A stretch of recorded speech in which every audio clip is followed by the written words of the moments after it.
Bonjour et bienvenue à cette nouvelle capsule vidéo. Dans l'ancienne capsule vidéo, nous avions vu comment écrire, réécrire des nombres, faire la différence entre des chiffres et des nombres, et comment trouver la forme développée aussi d'un nombre. Donc, nous allons continuer ici avec un exemple. Donc le nombre 38 072 se lit de la façon 38 072 en écrivant avec des traits d'union pour séparer chacun des mots. 38 072. Le chiffre à la position des centaines dans ce nombre, ici on a le 2 à la position des unités, le 7 à la position des dizaines, c'est le 0 qui est à la position des centaines. La valeur du chiffre 8, donc le 8 est à la position des unités de 1000, donc le 8 vaut 8000.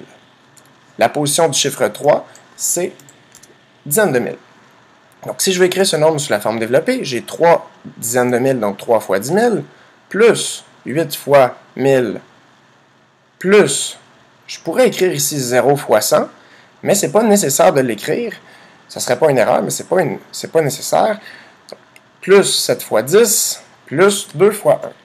Il est à noter que j'aurais pu ici mettre des parenthèses pour dire 3 fois 10 000, plus 8 fois 1000, plus 7 fois 10, plus 2 fois 1. Ce n'est pas une erreur d'en mettre, mais ce n'est pas nécessaire non plus parce que la priorité des opérations dit qu'on fait d'abord les multiplications avant les additions. Si je continue avec l'ordre entre les nombres, donc quand j'ai des nombres, je peux vouloir les placer en ordre. Donc, si j'ai les 4 mêmes nombres ici, je veux les placer en ordre. Je peux utiliser des symboles. Donc, le symbole inférieur à, qui est ce symbole-là ici, ou le symbole supérieur à, qui est ce symbole-là ici. Dans les deux cas, je peux le voir de deux façons. Je peux dire que c'est un truc qui va pointer, le symbole va pointer vers le plus petit nombre, ou je pourrais dire aussi que c'est un prédateur qui veut aller manger le plus gros nombre, dans le fond. Donc, je peux dire qu'il peut pointer vers le plus petit nombre. Donc, par exemple, ici, 12 est inférieur à 45. Donc, je peux dire qu'il pointe vers le 12 ou c'est un prédateur qui a faim, qui va aller manger le plus gros nombre, donc 45. 125 est supérieur à 12. 102 est inférieur à 125. 45 est inférieur à 102.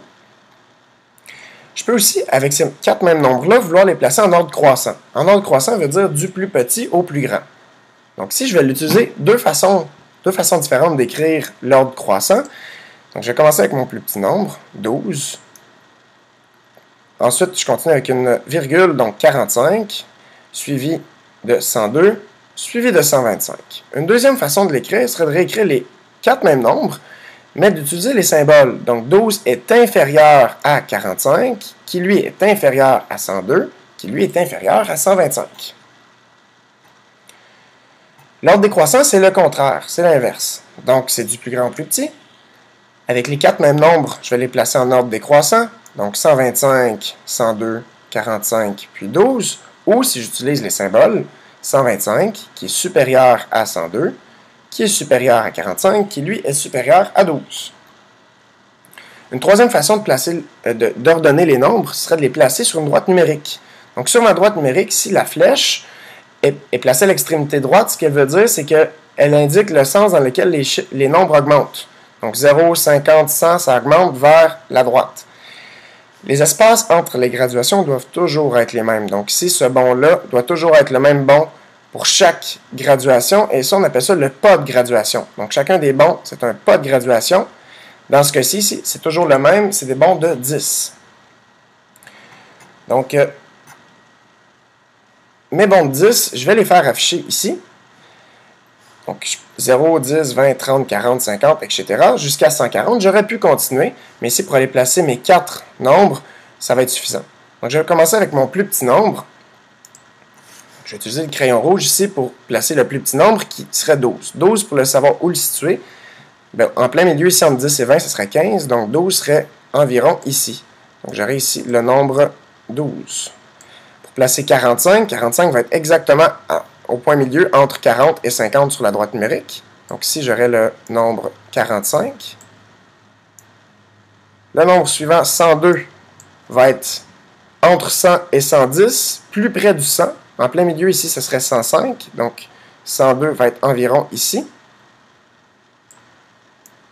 Puis, le quatrième nombre à placer, 125 serait exactement au point milieu entre 120 et 130.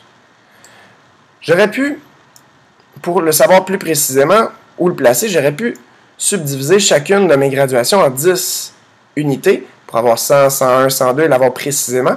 Ici, c'était seulement pour réfléchir un peu pour placer de façon visuelle. Donc voilà, dans la prochaine vidéo, nous verrons comment additionner et soustraire des nombres positifs. Merci.